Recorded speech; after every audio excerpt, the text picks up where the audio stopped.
Well, I'd like to welcome everyone at 3:30, and I welcome everyone to our first online job readiness workshop. And this has come as a joint effort, and I'm very proud to be a part of. And it's a joint effort between the CHEO grant here at Public Community College and our HIT here at the college. And we have been working very diligently in partnership with our community employer partners here in order to increase the access of our HIT program, both in academics and in this case in student services. And are also joined, well, first let me introduce all of us. First, introduce Kathleen Collins, HIT course here at PCC, and for our BPE 287 course, with internship for office admin and for medical coding. And the presentation will be joined by Brian Eckert, who is Director of Performance Improvement at Parkview Medical Center. So we're lucky to have him, and he'll be providing an outside employer's point of view as we help prepare our students for job readiness. He also serves on our HIT advisory board and provides a high level of expertise for us in that capacity. We're also by Mary McMahon, the chair of our illustrious HIT program, and finally by Jen Gutierrez, the program curriculum designer, who is very offered to provide her skills and support for us today. And I understand she's already had a call, so I want her for her help today as well. First, there's John West here, who's the career coach for the CHEO grant. Who's done a lot of work with me on that, and we're proud of what we put together for you. Thanks, Wayne. As we move forward here, what I'd like to do is go ahead and just go ahead and we'll have several students that I would like to give credit for, and they 5 or 6 students that will be joining us today for this presentation. So this will be like a live classroom as we record this presentation. And is this going to use for this class for BPE 287, but it's also going to be used in several of our other courses here at PCC. Furthermore, we're very honored that this will be used in an open educational resource format, also as a part of the CHEO grant consortium. So alongside a lot of other colleges will be looking at what we are providing today, and will allow us to have just the honor of providing something no one has done, at least within our consortium or within our statewide system. And so we think it's going to really provide some excellent opportunities for our students to learn, and hopefully it'll be something that will last for a while, at least as a template for others to provide their own skills with similar efforts. And so, first, let's go ahead and look at some of the categories that we'll bring today in job readiness. First, we'll be looking at the category of resume writing. Professional is the second category. Third, interview skills. Fourth, marketing. And fifth, professional on-the-job expectations. Team the first four, and Eckhart will take off category. And we'll have time after each category for questions and answers. So get resume writing. The things that makes this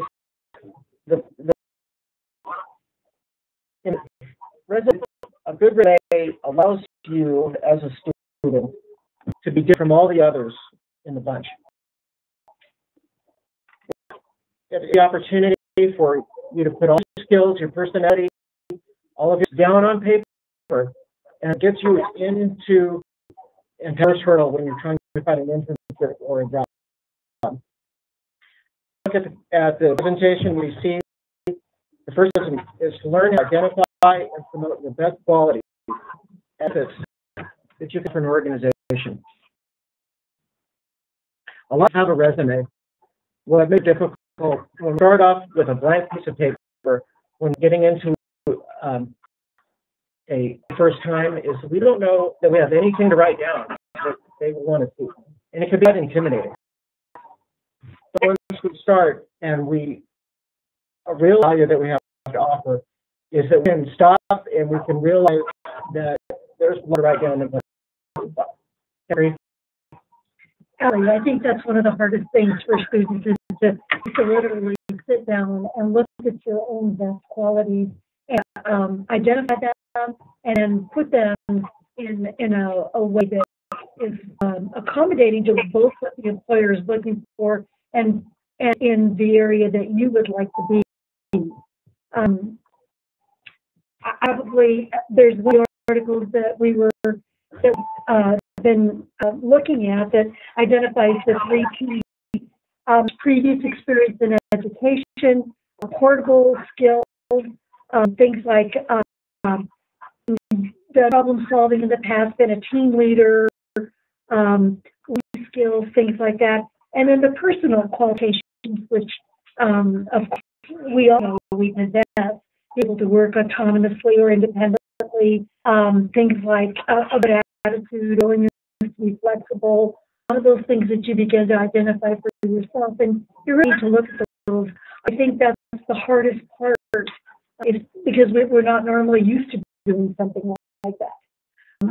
So that's important. Absolutely, Kathleen. And so as you move forward with that, what you wanted to, as a student, as a potential hire, in an internship, or as a new graduate from the program trying to get a job, is you create a document that is balanced both professionally, as professionally prepared and really memorable. I'll show you an example in a moment of something that Kathleen has found that she's been coaching her students. That will be as an example for some new to the field. So it'll be a basic one-page, a good way to take your information and make it look really professional and not obnoxiously fancy, if that makes sense, because that's the balance you want to strive for.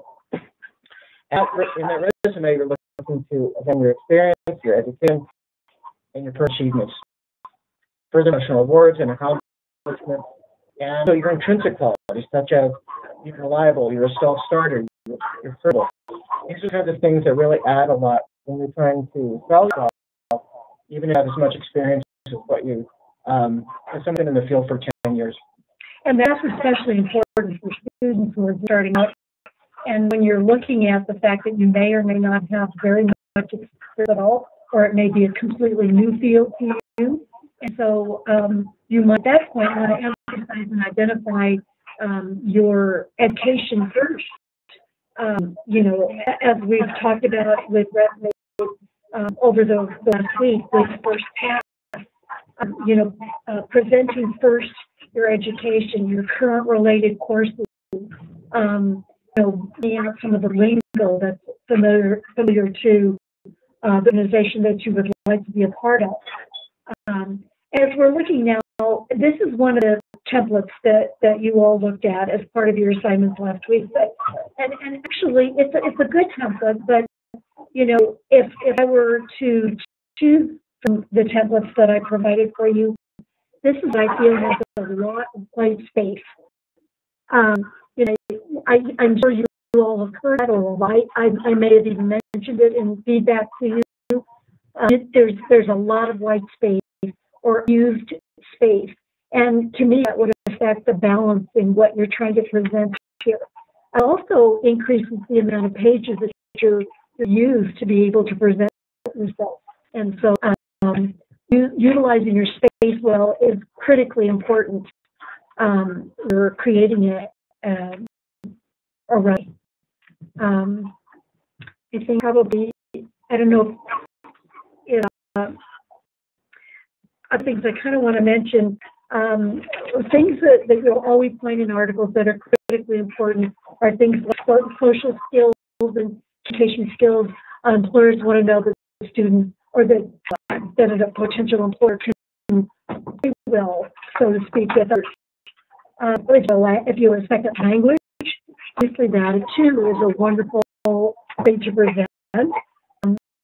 One that I want to be sure that people realize is that, such a thing is too much detail. For some of you, I identified that if you have similar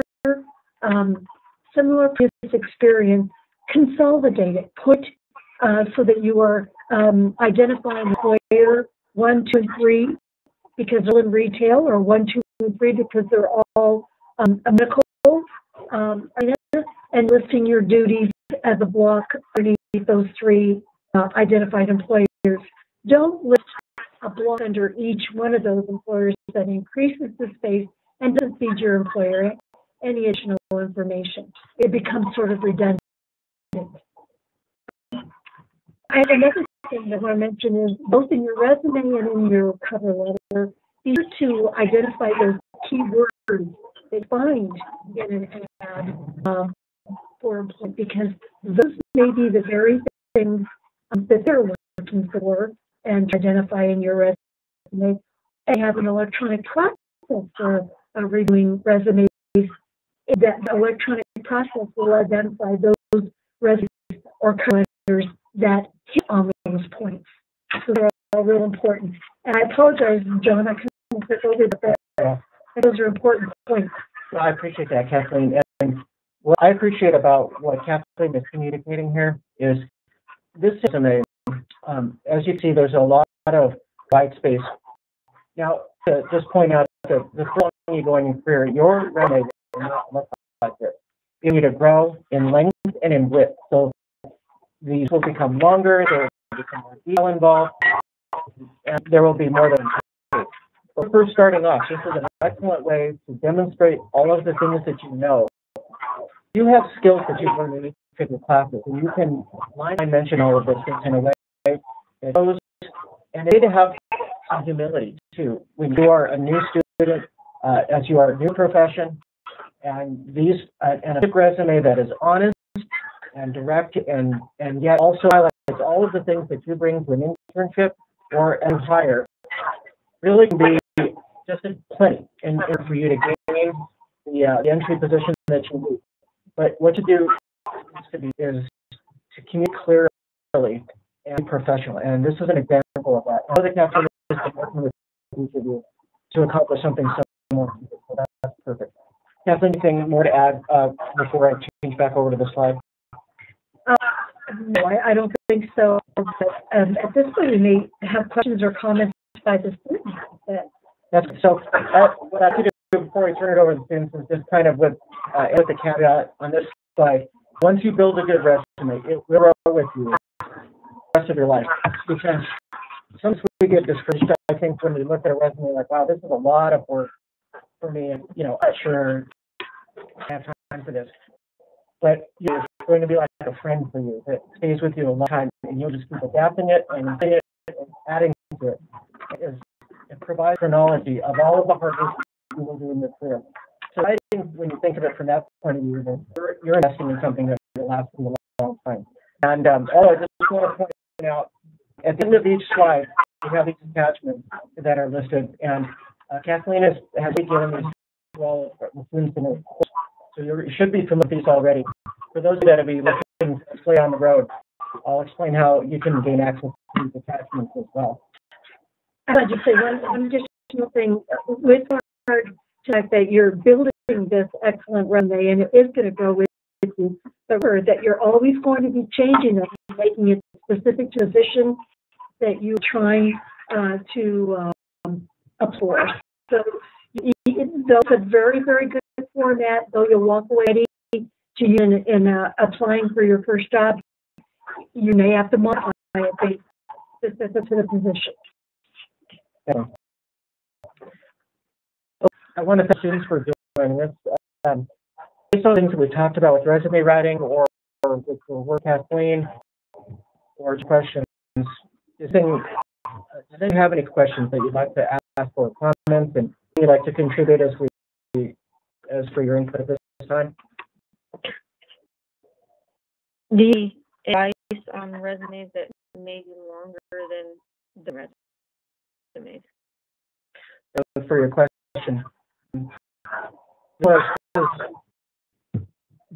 your resume looks a little longer than this sample beginning resume, I'll put in, and then I'll ask for my partners to join in too if they have any kind. But what I would say is that's not a bad thing. If you have more, then what you need to do is just provide an example of something that would be baseline. Is there information you're providing isn't repetitive or superfluous, you know, in other words, not relevant. As long as it's all that work history, and doesn't extend much past, I would say 10 years is a good rule of thumb. That's probably okay, because sometimes employers do like to see that long work history. Well, they're young in the work field, or they have been out of the workplace for a long time, and so base up like this is better. But if some of you are career changers and you've had some very valid experience from old jobs, what I would suggest is that as you do that, if it's a 2-page resume, which by the way is probably as long as you want to get at this stage, try to highlight the things in those jobs that are relevant to the job you're applying for. Do you have anything you'd like to add? So this is Brian jumping in. Looking at a resume and if you pass the 1 page, if you see that some of your previous positions are more applicable to what you're applying for, what you want to do is action toward the top that mentions special skill sets or key achievements or key results that you've had. Because ultimately, if it's farther in your resume, there is a possibility that they may not see that. Because really, an employer's not going to spend 2 minutes reading a resume. We're going to spend about 30 to 45 seconds. If it catches us within that window, then we'll continue on. So if there is something that you feel important toward the bottom of your resume, what you would do is try and see if you can figure out a way to get it back up towards the top, because that's what's going to catch their attention and them to read those subsequent pages. And could I ask it fair to say that as an employer out in the workplace, you see a lot of resumes? Oh, wow. And it's important to make sure that it's a resume that and gets to the point in a hurry. Absolutely. If you would, just recently we hired a position in my department, and so I received 30 applications, and then of those 30, 7 folks received interviews. And so it's really important that your resume does stand out and pop. And ultimately, like I said, it's 30-second initial look. So employer is looking at your resume, you want to have everything that you shine or that makes you special toward the top, because that's what's going to catch us. And then as soon as you've got us, it's like a good book. Once you're that first page, you read the next chapter, and you're going to read the chapter after that. But you really have to key in after you're short, sweet, and to the point.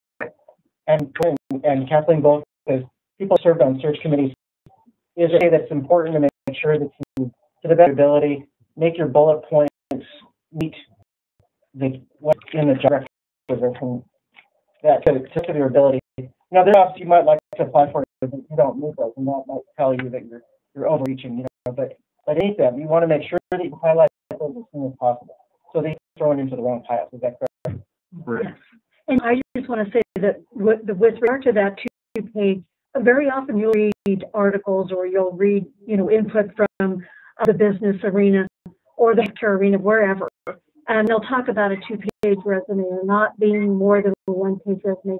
And I don't necessarily agree with that. I mean, I think 2 pages should be absolute max, especially right now for most of our students. In addition to that, I totally agree with Brian in that, use that additional experience, and take from that experience what's really important in your current search for a position. And I don't mean to say de-emphasize, but in a way I am saying de-emphasize. As I mentioned a minute ago, bring it there in a way that you're not emphasizing all the other experiences, forgetting what you're searching for now.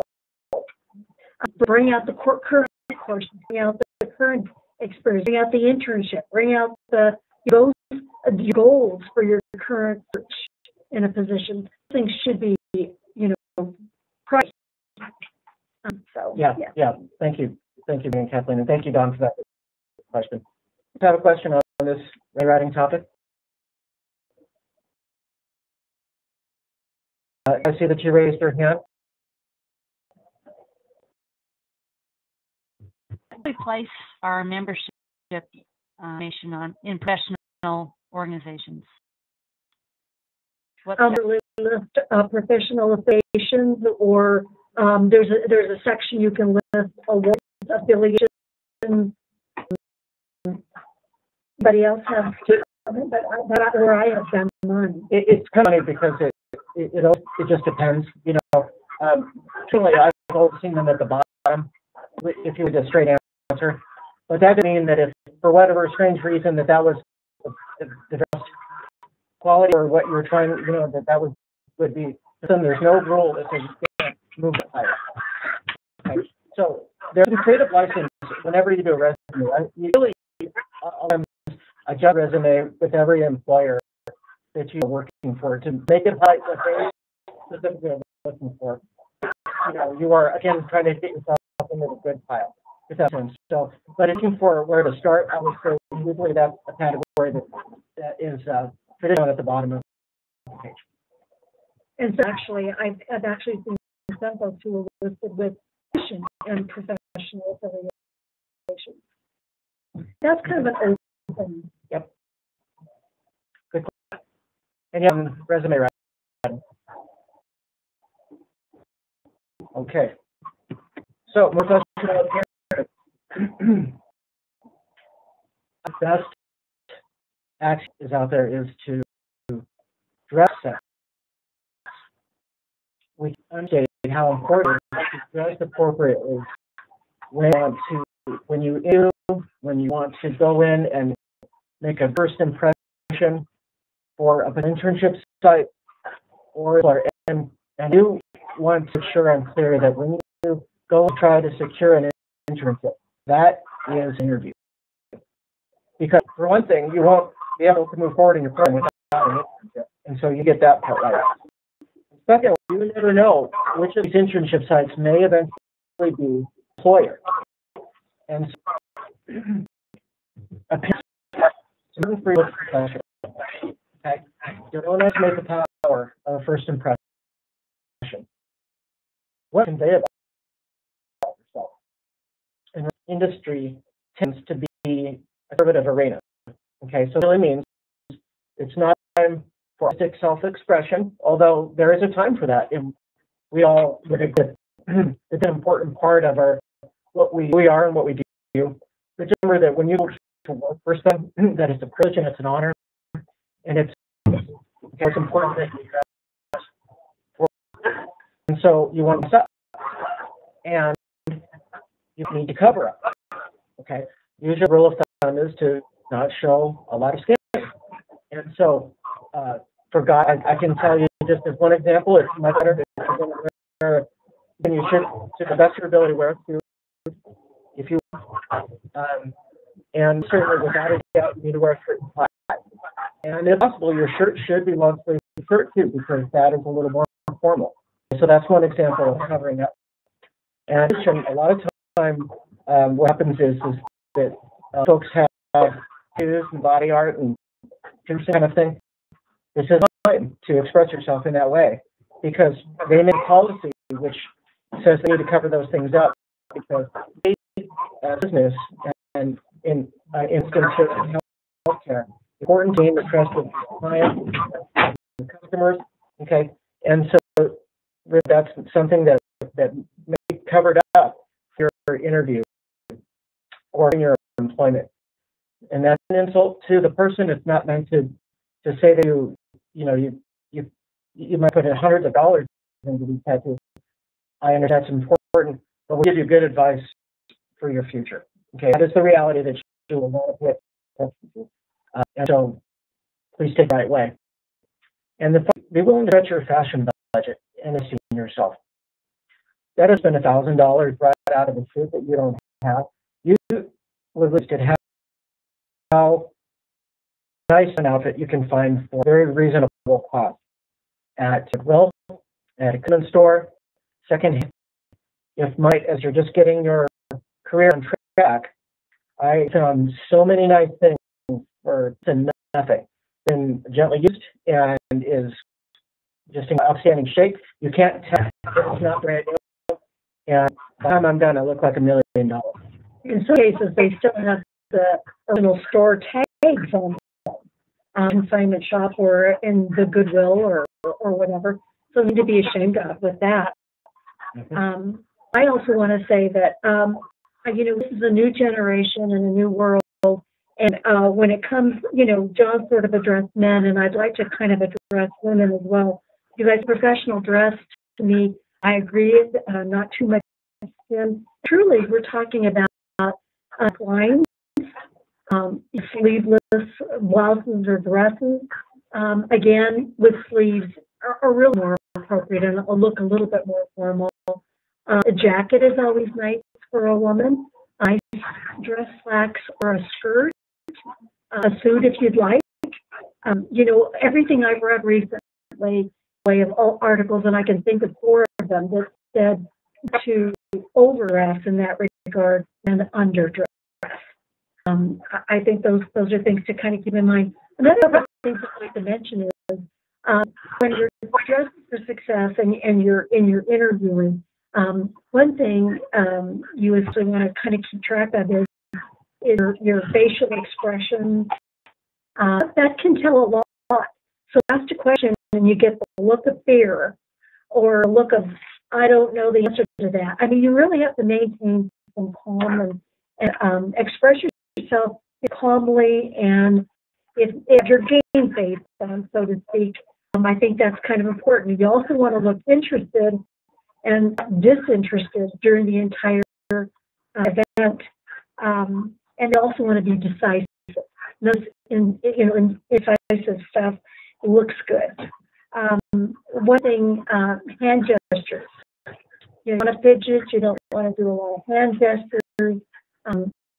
Does it? You don't want to talk with your hands. Those are just a couple of things I'm going to throw in at this point. And we're going to touch a little bit on some nonverbal issue in another slide, but it's important to remember, Kathleen said, that how you handle yourself during the interview does reflect professional appearance, and so it's good to hear that. Anything you'd like to add? No, I think you covered it. Yeah. Great. Okay. Let's turn it over to the students. Then our topic here for professional appearance, and based on what we discussed and what you covered in class and your own, maybe your own personal experience, does anyone from our panel have anything they'd like to add or ask?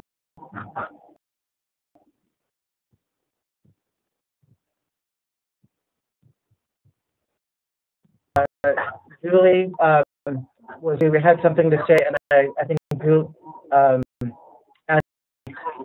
so I can take either one of those. I just wanted to comment that I've done some interviewing in my job, and something my employer really looked at was footwear, and they frowned upon women who wore open shoes. So just a warning to my peers that employers don't care for that, even though it might be summer. That's just personal in their as far as expectations for what we should dress in the business world. Mm-hmm. Right. And that in a healthcare setting, if you think about some of the areas that you're going to be in healthcare, open-toed shoes is a health hazard because you are opening yourself up to contaminants, whether it's something in the patient area or not. So I definitely agree that that's something you need to be mindful of when you're out there working in healthcare, is try not to do the open-toed shoes, especially in an area where you will have patients or the public coming through. It will be infection prevention kind of situation.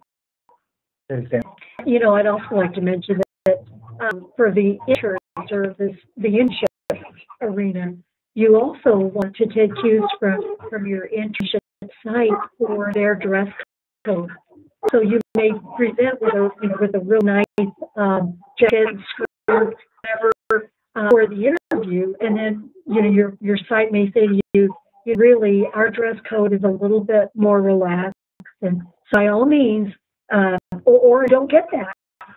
It's not anything to ask about the dress code. All right. Any questions from students? Ashley, I think you said you might have had something. Also about the shoes, I was just wondering what the best type of shoe would be for women. I think just Brian said, I think in most arenas, a conservative shoe is considered to be a closed shoe. A heel that's completely closed, or a shoe that is completely closed. Careful about slip-ons. I personally love them, but if you're flopping around as you're coming into interview, that's not going to look good either or sound good. So be very careful. It's fair to say that they should wear a secured shoe for the interview. Maybe what would be part of policy for an everyday workwear. Something different now that are more comfortable. Once you have a position and you're working there for 8 hours, rather than just your 1 hour interview, right? Absolutely. I think that's true for men and women. You want to put on your best, your easiest closed-toe shoe. It's going to match your fit anyway. Absolutely. Okay. Great. Anything else, personal appearance? All right. Let's move on to interviewing skills.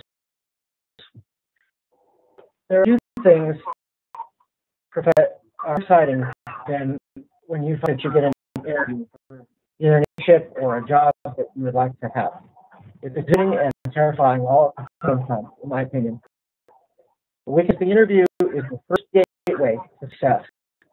Once you interview, it's then this opportunity to who knows what kind of adventures and experience, and so you want to get it right. So, which is to say that we should allow our first people to understand the importance of it, and really interviews are difficult to come by, and they should be looked at as precious opportunities. I recommend, firstly, you as a student prepare and practice, and you can your 2-minute career development commercial about yourself, which is called an elevator speech. And a question from Mary McMahon, so thank you, Mary, for that. Because you never know when you just need to really communicate in a hurry about what you have to offer. And so it's have that prepared. Also, it can value at the interview when you need to wrap things up and sum up why you have value. So they have something like that on hand. You know who you're going to run into until you show that ready. So it's important to research the prospective internship site or employer. I am all thankful when I do that, and I'm in front of a prospective employer, and they ask me, sure enough, they always ask me, well, what happened to our organization? And it's important not to just come out with, well, that's because Kathleen sent me here. That's to be true, but that might be the version, the professional response, which is going to help you to land this. And if Kathleen suggested a site to you for you to try to secure you for, however, the most honest answer might look something more like Kathleen recommended your organization, and based on recommendation, I did my own research. These are the qualities about the organization which really intrigue me about the opportunity here. And I really feel like, given opportunity, I will grow with. And I'm looking forward to learning how to be within your organization, because it looks to me from tell that you guys do things the right way. That way to respond to something like that. And to answer that properly, you need to have a 1-2-3 about what you like about that organization. At least one thing, at the very least, about what, based on what you can find on their website or on your about.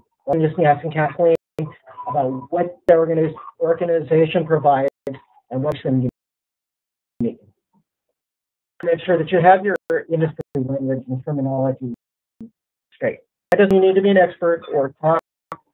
If you have been involved for years, you don't want to fake it.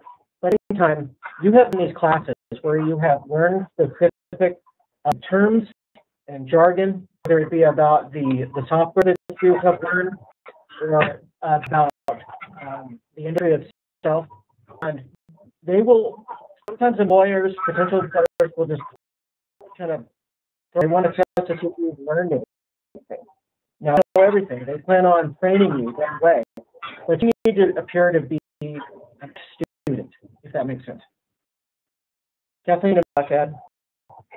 I have to say that, we do have office administration students, and as an office administration student, you've got things like basic accounting, marketing, interpersonal communication, business communication, and report writing, things like that, but really would stand out nicely on a resume. Area or world of medical coding, you've got things like medical terminology and ID and CPT coding, reimbursement, care software.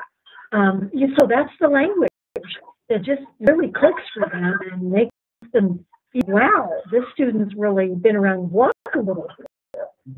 That's good stuff. Yeah, and Brian chimed in here too, but I see that you're doing a potential intern or for a employee, you want to say you got one of the good students. Them thinking, you don't want to think that they say the bummer student or the student didn't pay attention in class. You want to communicate that you pay attention and that you take in the beginning of your career seriously. And that you feel you have something to offer. Absolutely. I would agree. And in terms of watching out for terminology and using the right language, one of the best things that you could do to help yourself prepare so you know terminology or what talk you're going to use is go back to that original job posting or go back to the original email that was sent offering the internship and read down and look at what they wrote, because the information that's in there will tell you everything you need to know about what to sell when you go to your interview. Employers spend a lot of time working on those job descriptions before post. And that's a really good study guide to prepare you for what you're walking into. And we wanted to bring out is utilize the 3 P's. Now, I'll go into the interview. I find myself starting to freak out a little bit, just to be totally transparent. And everything goes fly out of my mind. I have no idea what I've studied, or I can't even my own middle name, because I become nervous. And what I can offer is the attitude to bring to the presentation. And if I remember anything, at least I can bring in the right attitude and tell my mind clear, and I get past, and I get on a roll, if that makes sense. And so if you bring passion, professionalism, and positive energy, you're halfway home. Because what happens as a supervisor or employer is you create a culture within your organization. And you don't doing some training if a person is coachable, and you're excited about somebody that's going to bring in those types of things into your building. And we know that you are passionate, positive, or else you wouldn't have made it this far into the program. And so just put those things in your top of mind, and that will buy you enough time until you get the right answer. And if you say an answer and your self-doubt kicks in, don't worry about that. Just keep your head clear and keep these 3 P's in place, and you'll let them on the next question if you haven't done so already. Yeah. And don't ramble. That's right. That's the important part, because sometimes we all get in that position where you want to make the very best positive and professional presentation, and get on your own bandwagon, and there you go. So be careful of that. It comes from fear. It comes from a lot of things. Just be careful. Absolutely. And this is where we get into the 1 or 10 elevate to, is if you can learn how to answer these questions, answer whatever question it is in a short and sweet way. A big difference, because you end your point succinctly and leave impression. That's why you kind of want to put you don't want to be too short, or else you'll look evasive or like you don't have a lot of topic. But you ramble on and on either, because that makes it look like you're just going to be thinking, or or you don't want to bore them, if that makes sense. So find that 1 minute elevate speech for every question that you answer. If that makes sense. So the other attitude I'd like to offer is to be open to new opportunities and possibilities. Because what makes it is you may go in there for an interview and you think it's something, they say, oh, that opportunity has actually been filled, but we do have this other opportunity. We've discussed that. unless it's something that completely violates your conscience or ethics, why listen? Because it might be the thing which propels your career in ways you never expected. And so a lot of things as students, we think, well, I'm only going to work in this field and in this building and for that company, and this is how I'm going to make. And the reality we find is that it's often much different. And life requires that we have flexible thinking, quality that employers cannot get enough of. If they say, you know what, I have this need, that someone step up and be willing to grow into this position. If you can attitude, along things we talked about, you'll probably always have a job because it's our quality.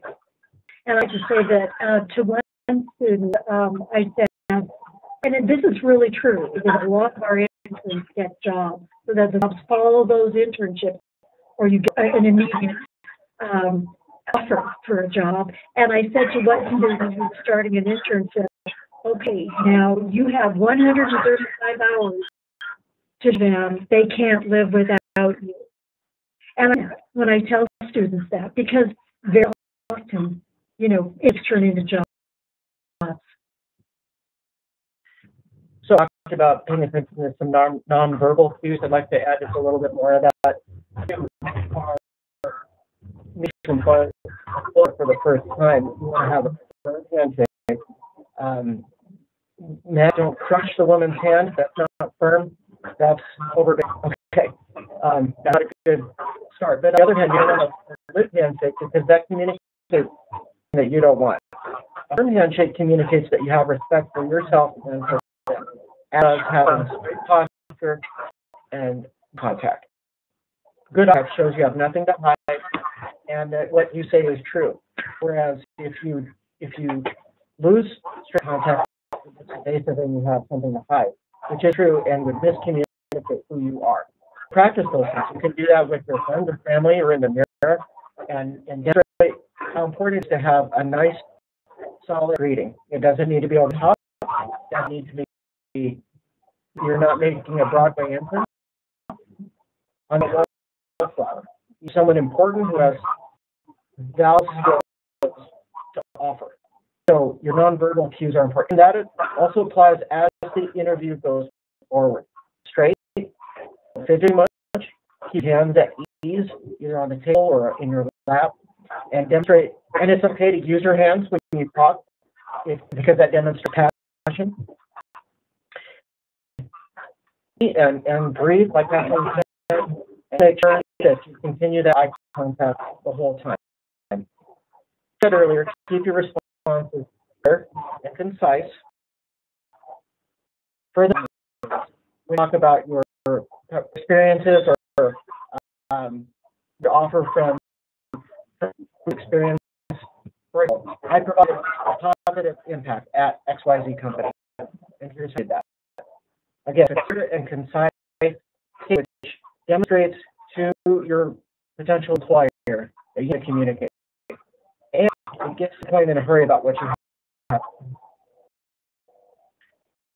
Anything you want to offer to that or add?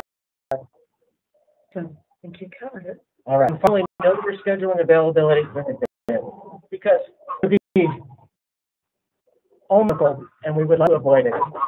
Just go all of this effort in the interview, and they say, when can you start? And you to say, I don't really know. Can I get back to you? You know, you want to end on a high note. So think positive, think the next response on the interview, and have your availability. Everything you can handle. Absolutely. That's why, as part of the internship, I ask that you have a schedule of hours of availability, because it looks much more professional to bring that out. Have a copy for yourself, have a copy for the person who's interviewing you, and say, of my availability, my commitments, my school, my classes, and, you know, this block open, this block open, that just looks so sharp to them. You're ready to jump right in there and negotiate when you'd like to do those hours. So that's right. Good. Oh, students, what can we answer for you?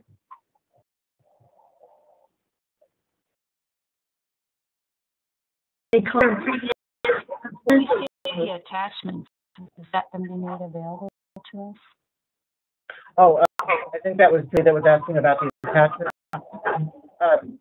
Now, these are things I think that Kathleen has provided in it, but you would, for whatever reason, you don't have those as students. Kathleen, if you want to connect with her, she'll make sure that you have them. I'm sorry now, Julia, are you asking about the schedule of availability, the hours? Is that, I'm sorry. I'm more interested in the 2-minute drill and the 2-minute career development commercial. Is that part of the curriculum? I just haven't seen yet, maybe? Yes, those are some of the articles that you are to read this week. Oh, And, okay. And that we were kind of hoping that you all would read before this webinar, but it's okay. Yeah. I mean, you can still read benefits by reviewing them and reading them now. Yes, those are all there. And as a matter of fact, the 2-minute career development commercial does a great job of guiding you through, 2, 3, 4. And if you follow those guidance, it allows you to teach you how to put it together so that in 2 minutes you can tell someone that's your education, your history, your everything. Yeah. Thanks. And for those who are listening to this later down the road, I'll just give on a presentation a link that we will provide which will have the attachment for them. Okay. Questions about interviewing? Add one piece in. So it's really important that interviewees need to keep in mind in terms of what an interview. Positive is really important. That's really important in terms of thinking about previous employment for those of you that have worked in other places, or your instructors if you're looking for an internship. Remember, the person you're interviewing with is a supervisor, and you have a candidate that is dissatisfied or is upset, disgruntled towards an instructor or towards a previous employer. We have that and think, manager too. So what is this person going to think of how I run my department or how I run my service line? So again, it's one of those things, the old adage of, if you don't have anything to say, don't say anything at all. And that's really important in terms of thinking of previous employers or educators. And it will not shine well on you men your satisfaction with the previous employer. Thank you. Is there questions about what I said or anything else about it? Excellent. Okay. Networking. Now, subject is one of the hardest to explain, in my opinion, and one of the things that you can do the most benefits from once you understand the concept of how networking works. The way it's utilized is to build some professional partners and to understand the partnership element of networking. Sometimes when we are new to professional life, I think there's a misconception that networking only involves the people that we can call when we need something.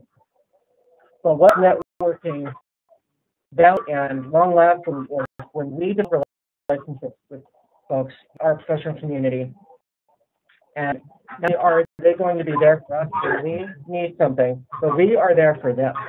That is what will make your networking system last and will make successful and bear a lot of fruit.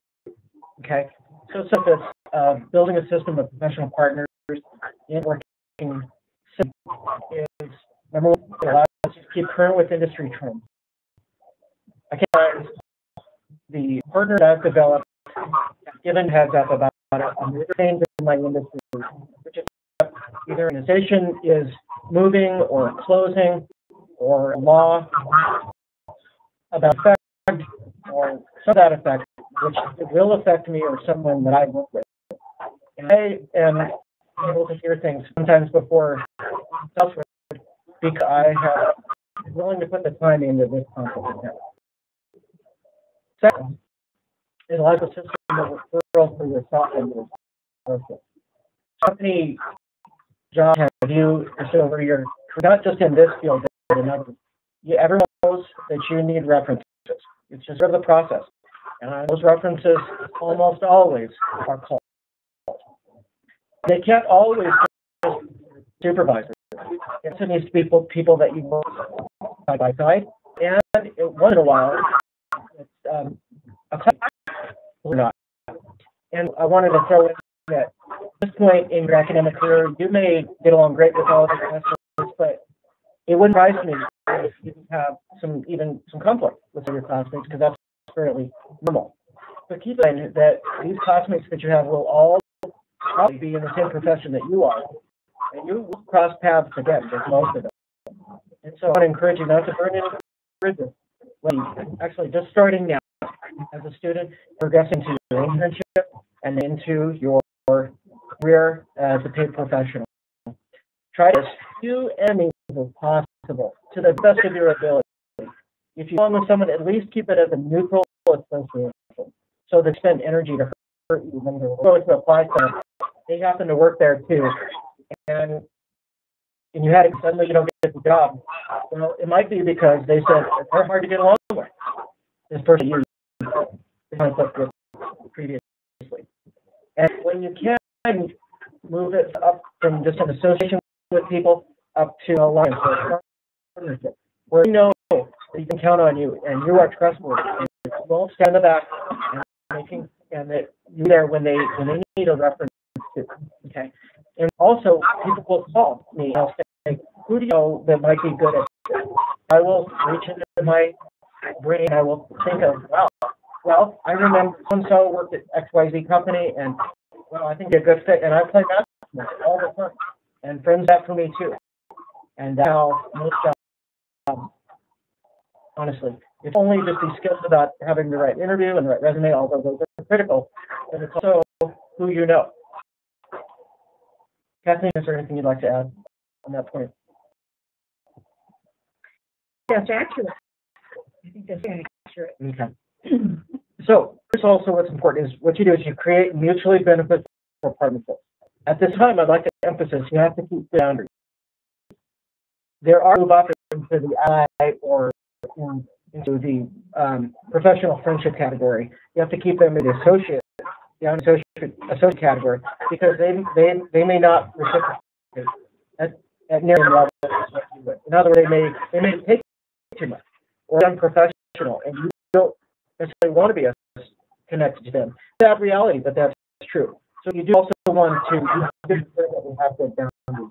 You can't friends with every person you work with. So you have some good judgment, some good friends who will make good associates, and then the last category would be an enemy. And that's bad news if that ever happens. Try to avoid them as much as possible. And what to avoid having negative is to maintain trust and integrity among peers. Wisdom, follow through, and demonstrate you can be counted on. Sometimes starts as early as now, where you have something working together and you, and they're counting on your portion of it. This is where you start these skills already. And when something new and they're counting on you, you get it in a little early, and you do the opposite. So you don't let them down, because that is a microcosm of how it is to work in a professional environment. We work in communities, and that people count on us to do our part, because when we don't, we make their job hard. And to maintain that reliability and trust and that integrity, and that we do what we say we do, and then we do it with excellence, to the best of our ability, and we do it with honesty as well. In it, we want to avoid common mistakes. That on one hand, I don't need anyone, or on the other hand, everyone owes me. We truly as an island unto ourselves. If you advise, you'll see what we need later on down the road. Because as I said, we work in community. You need to have friends in professional life. I want to distinguish the difference between work and personal friends. Because you might say to me, wow, I have a lot of friends. I don't know that I have a lot of room in my life for a lot more personal friends. Fine, these are personal friends. Some of them may eventually become personal friends, which should be actually work friends aren't somebody that you would always invite, you know, over Sundays or, you know, day out. They are people that you can count on at a professional level. And realize that it's less intimidating to be involved in developing the professional level. Brian and Kathleen? Absolutely. Okay. So as we move forward in building your network, you want to build goodwill and respect in your professional community. You are, as Brian's going to mention later, you're developing a brand for yourself. And me, I have a brand of Don West. It's perfect. But to the best of my ability, I have built something for myself over the years. My community in Southern Colorado. So for the most part, a certain way, and I hope it's very positive. Okay, and it's how you build the respect and goodwill for yourself in your professional community. And that earlier, it's not only you know, but also right.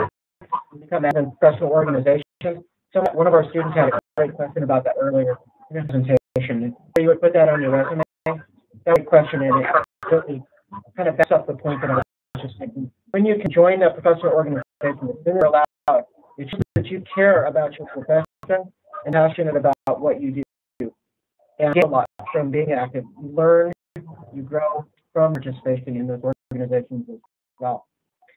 Along with that, these last 2 points are closely connected, is that you want to continue to attend education training opportunities.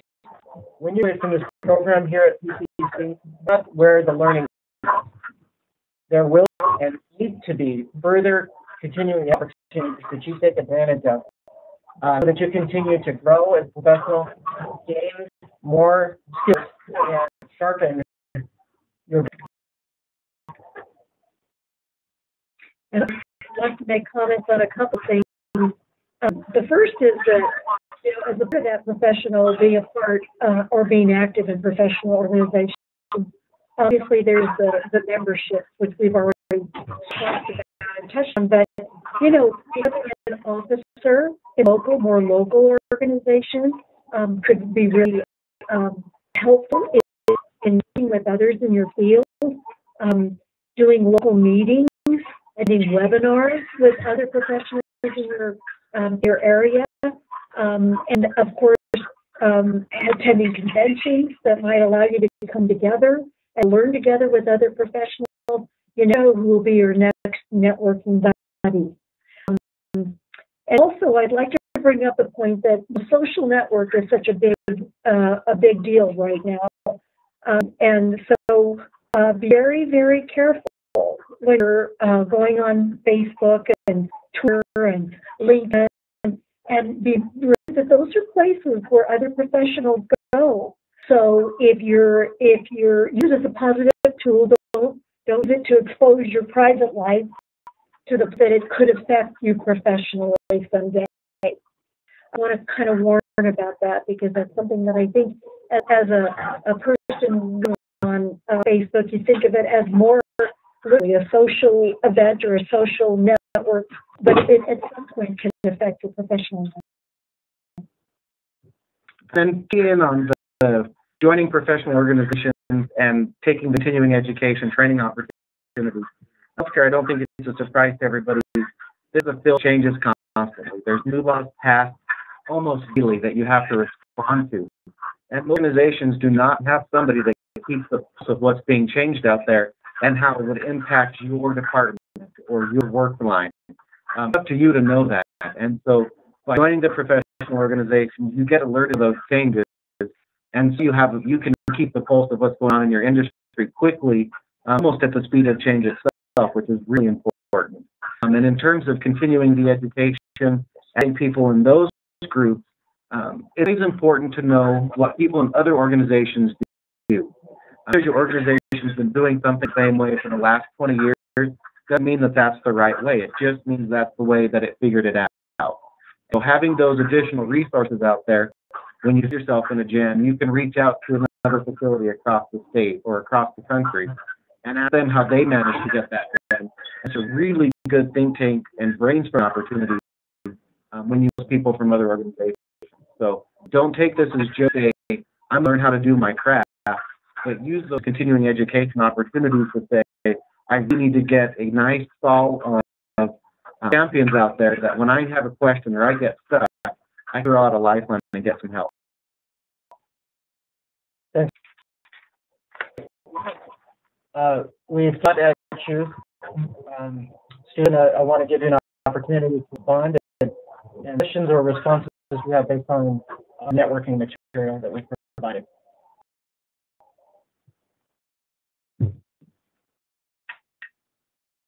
Has success with networking so far? Yes. And my pharmacy tech position, worship, I got hired. Get hired, Don, from your internship? Yes. How did that feel? Actually, it was pretty cool. I really enjoyed where I was working. Oh, to mention that I noticed when we had to do our resumes for Kathleen, I had a list of references, and I realized that on those references, some of the people didn't work where I thought they had worked, those positions. And so you update those references. That's true. That's one area where over and over I've also read that you don't want to include references with resumes. You don't want to do that. I mean, the best you can do is list references available upon request. Period. You know, they just don't want to go there yet. You don't need to do that. And I know a few of you turned in resumes that had pages and pages of references, and believe right now your resume is the most important thing. Right. It's good to think of the references as part of overall resume product, but it's kind of like a 1-2 punch. You turn your resume first until they ask for the references, and then you hit them with the references.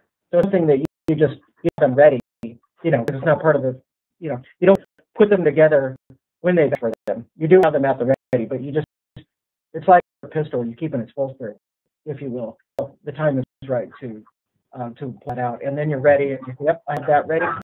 Here it is. You can bring it with you to an interview. That's fine. Yeah, and actually that's something that I don't have a problem with at all. Do you have a portfolio that you'd like to bring to an interview or to you know, for an internship or a job?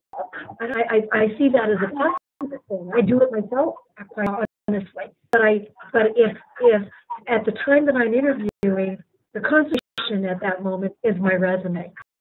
And and what I would encourage all of you to do is when you arrive at it and you have multiple copies of that resume. You know, a supervisor may be ready for you. They may have gotten something other, and then here you are, and they don't have it in their office, or they've taken you in a conference room. Be prepared to present a copy of your resume immediately, or bring 2 or 3. You never know. You may be interviewed by more than one person, and maybe they don't have copies of your resume, just the initial person you contacted resume. So always be prepared. Always be ready to supply that. I just bring at least 3 copies of my resume to an interview because it's common to have more than one person sit at the table. And it's just kind of a gesture to see, and it will help a lot. Looks good too. Yeah, it really does. Looks really good. Prepared, you know. Yeah. But I do honor what you said, Dawn, because you're right. I agree that if things change, you kind of be right on top of change the title. Okay, so first they were an associate, now they're a director. You know, you're absolutely right. Don't offer information that's not accurate. Yeah, that's a good question. Just for the sake of time, I want to go ahead and move forward to the element of our presentation, which will be led by and what to do is just give Kathleen the floor for just seconds and allow her to introduce just how valuable Brian is in our community and the expertise that he brings to the last stage of our presentation. I had to do that because Brian initially told you a little bit about them, but Brian has been a staple in the healthcare community for quite a while. He is, as you've heard, he's the Director of Performance Improvement for Parkview Center. He's done some really wonderful and great things. I wish we had time to let him tell you about some of those things, organizations. But he also teaches at Pueblo Community College. He is also part of our Community Advisory Council, our committee that is really, it's extremely valuable to Pueblo Community College. And he's always willing to participate in events that are valued highly for our students. So on that note, I'm going to turn it over to Brian. Thanks for doing this with us, Brian. Absolutely, thank you.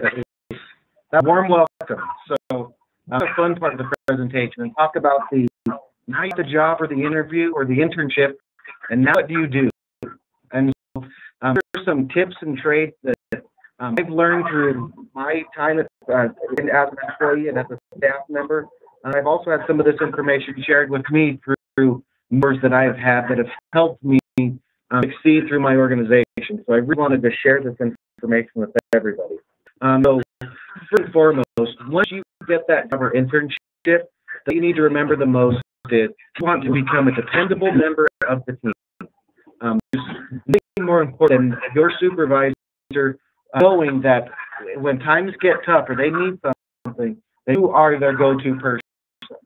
And to be able to be that dependable person, the first thing you need to remember is come to work each and every day. Life happens and we all have serious emergencies. That's really what a call-off is used for, is a serious emergency. It's not, I don't like going to work today, or I didn't want to wake up early today.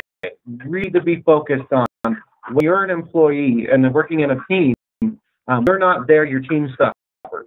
And so your supervisor is kind of the coach of that team, and they see what happens when somebody's out. And they start to know that somebody has an attendance issue, they start to lose a little bit of their dependence and their trust in that person.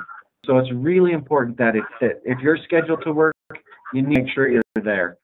And the next thing is to be on time. Things could be a very different situation for different personality types. One thing that is tried and true in any organization is if you're scheduled to be at work at 8 o'clock, that doesn't mean you walk in the front door at 8 o'clock. That means you're at your station, ready to work, ready to take the next patient or next chart or whatever it is that you do.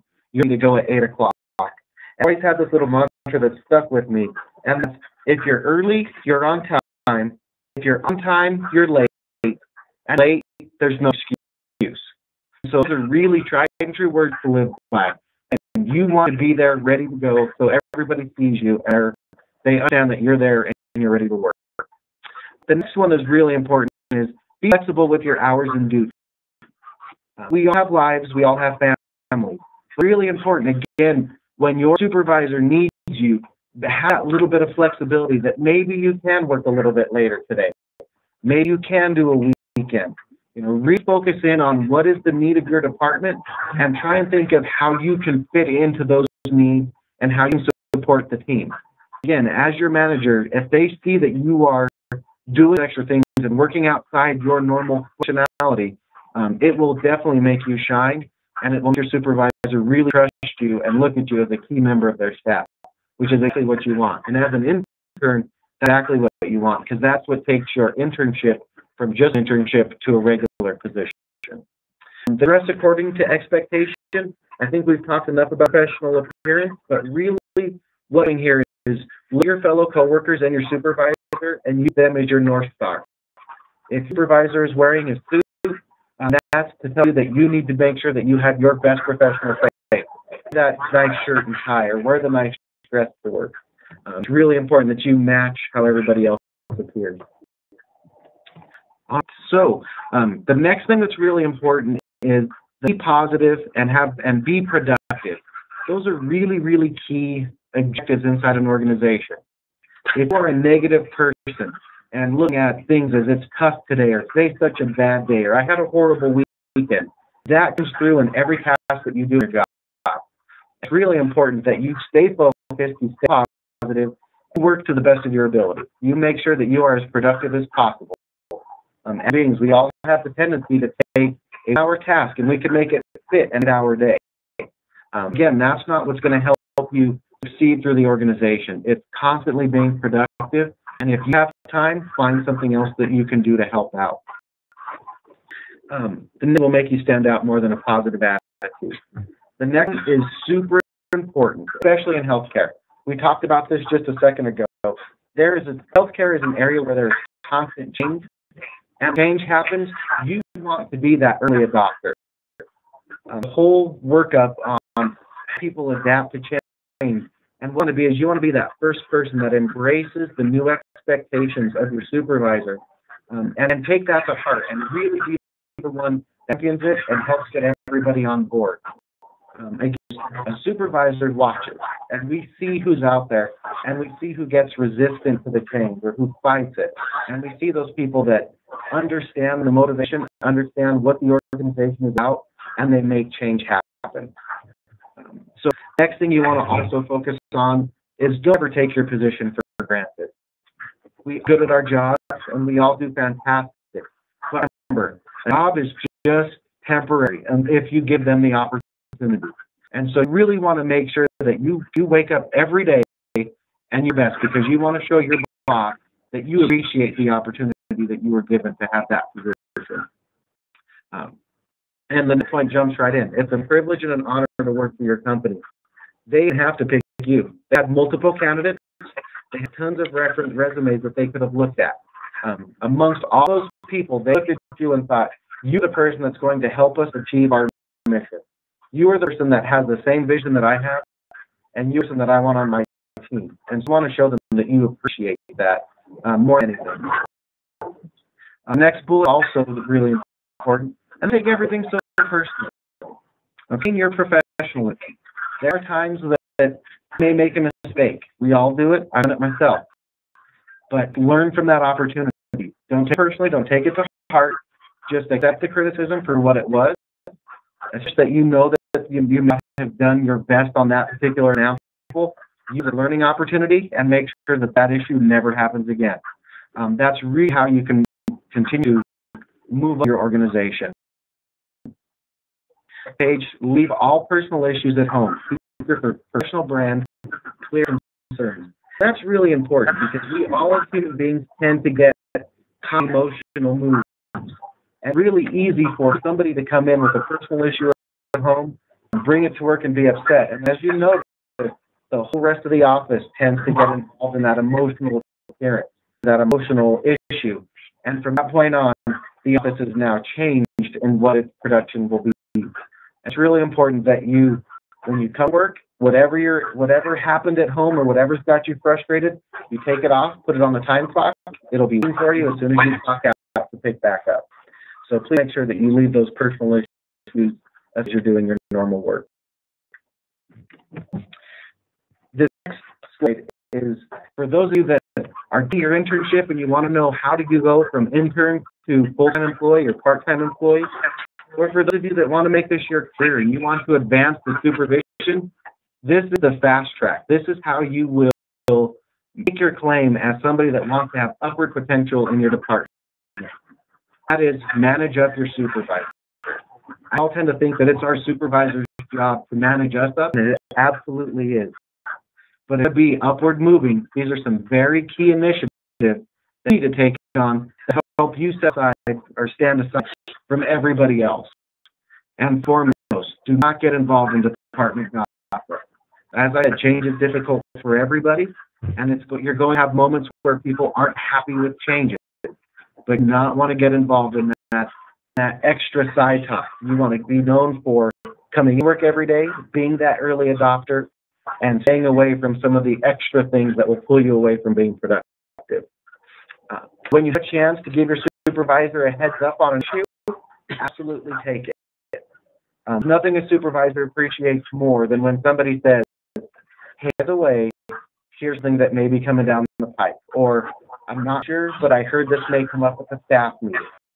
A supervisor will very much appreciate that little bit of insight so they can now be prepared. A lot of people look at that as you don't want to be the one that's told. But again, it's not telling. It's managing up your supervisor and giving them heads up so they can prepare and be ready for any issue. And that's going to make you identify yourself as a key player on that supervisor's team. You want to promote. You're either going to promote with supervisor or through them. And through doesn't really work out too well. So always want to make sure that you attach yourself and move with them as they go through. Next bullet is important. Begin to anticipate your supervisor's priorities and set ways that you can help them meet their goals. There's nothing more special than an employee that understands what a supervisor is keying in on or what their key initiative is, and help us figure out how we can reach our goals. It is incredibly important if you want to strengthen that bond between you and your supervisor. I still remember with my key employees when I was in the admissions department, a specific initiative with auditing. This gentleman was the first person to say, you know what, I only want to help you with this auditing. I want to make sure that I help you build the tool. And so it was incredibly important for me. And when that person had an opportunity to move up inside the department, that's definitely something that I very highly of and help them do that. So it's really important to anticipate their priorities and help them reach those. The more opportunities that a supervisor has, the more opportunities you will have as somebody that works with them. And like I said, you will grow with them, move with them, and that's how you keep that relationship. Ultimately, service line, you're all in it together. I use that team word multiple times within the last 3 slides, and I really mean it. When you're working inside a service line or a department or an organization, you are members of the same team. You all have the same goal. You are successful. And so it's up to you to make sure they're known as one of those excellent key players. And if you do that, you move from intern to full-time or part-time, whatever you desire, or you can move from staff-level employee to manager, assistant manager, wherever your heart desires. These are some key initiatives or key activities that you use to help build yourself up. And what I'd like to do is emphasize Brian's offer to you is gold. He is working in the industry right now. He's not you as an instructor. He is coming to you from the real life, full speed. This is the type of environment where he has no interest in making anything up that way it is. And so everything he just said, Kathleen and I agree heartedly from our experience. And everything you can take straight to the bank as something that, if you follow those rules of thumb, those wisdom, you will be so much farther than the begin person in the industry, and it will serve you well. So thank you, Brian. Thank you, Brian. So Excellent. absolutely. So what kinds of questions? We've had Brian's expertise. Students. The questions can ask Brian, but we have the opportunity to pick his brain.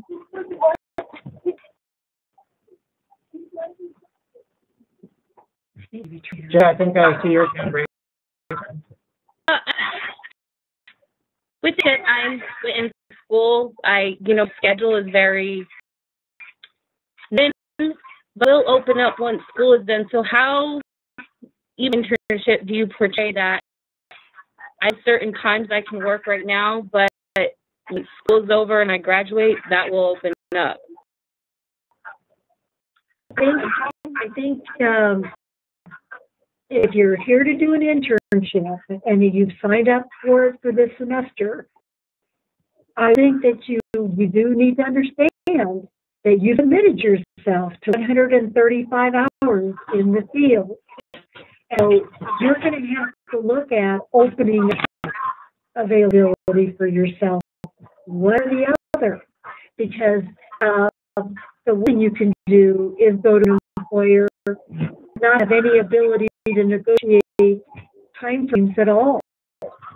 What you're doing is you're essentially telling your supervisor, your postal internship supervisor, you're as valuable as all the other things I'm doing. You don't want to tell an supervisor that. Believe me, it's not how you go from intern to employee. And I don't know how the other two you gentlemen feel here, but my response to that would be, you really need to sit down and look at your own schedule, and you need to figure out how and when you're to be able to offer some availabilities. And also what I heard Jessica say too, is that the schedule will open up, you know, when the time comes for internship. And that if I missed, Kathy, your head, maybe I didn't. I thought you just said it's not going to open up for you till you get out of school. No, I mean, I have like 2 days, like full days that I could work, and maybe before class or after class on some of the days. But as of when my classes are, you know, it's not like I could work 3 hours a week. Not saying that the internship requires that, but if I want this to have a job with him, you know, be going from intern to an employee, you know, yeah, it's the schedule's constricted right now because of classes, but as soon as class is done, I can work hours. I think you share it just the way you did. I think share with them, you know, schedule's a little bit complicated with classes. What you do is you tell them, instead of these are times that I cannot work, you tell the times that you can. And as availability opens, because sometimes the class will cancel, sometimes vacations, there'll be spring break coming. Use those pieces to say, hey, the way I'm on spring break now. I have every day this week available. Would you like to go full time? You have some shifts, some work that I can do while I'm on this open time. But just kind of using those as your opportunities to say, my schedule's not the best. These are the times that I can work for you. But as windows open up, meet with your supervisor and say, hey, guess what? I have some extra hours here and this week and next week. Is there anything that I can do to help out the department or help you out? That's kind of how you can show that you're engaged. You're sold on working for this employer. You want to move from intern to staff. And this is how you would be able to do that in a time crunch as a student. Those are some key plays that you can make. And Jessica, and all of the students, you know, keep in mind that over this longer semester, you're going to have about 12 weeks able to offer internship hours. And so if you look at that, based on 135 hours, you're looking at it somewhere between 11 and 12 hours a week.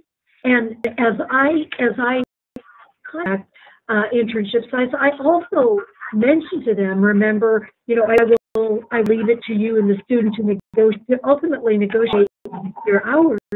I also remind them that you are students, you have classes that you are attending or being a part of, and that you do have commitments, in some cases, other jobs. So, you know, I preface the internship with that, but then also, I think based on what you just said, then that you actually have quite a bit of time. In a couple of days, and you do a little before or after, I think you've got plenty of time. I agree with Brian. The ultimate thing here is this is my time and availability.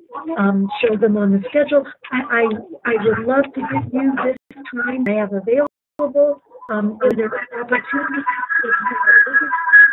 to be excited to offer you additional hours? And that comes across as, wow, the person is trying to give me all that they have, and they're even willing to give me more. So that's across very, very well. Questions?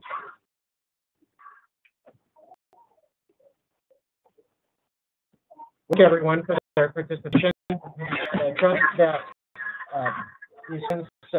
First, I thank you very much for being willing to be part of this recording and to be captured in a way that will benefit a lot of other students. And your questions will help a lot of other people. So thank you for that. I'd like to thank Kathleen and Brian for their expertise and their participation and their partnership in developing this presentation. I did want to point out this, on the slides here, this presentation will be available to anyone and everyone that wants it as a last slide, hyperlink. So if you click on that, it takes you right to the website for a SHIELD grant. And within a couple, 3 weeks, we'll have all of those attached attachments listed. This site's under construction, so it'll be a slight delay to get that available. But within a few, all of those attachments will be on the site along, hopefully with a hyperlink to the actual web recording as well. And so with that, if there's nothing else, we'll go ahead and wrap things up. We'll end on a high note, just like we tried to communicate on how to interview. We'll quit while we're ahead. Thank you, everyone, for being part of this. And I'd like to say thank you to John as well. You know, a lot of work with this. Definitely. And thank you, everyone, and we wish you a very good evening. Thank you, everyone. Thank you. Thank you very much, all three of you. You all rock. Thank you. Good night, everyone. Good night. Thanks.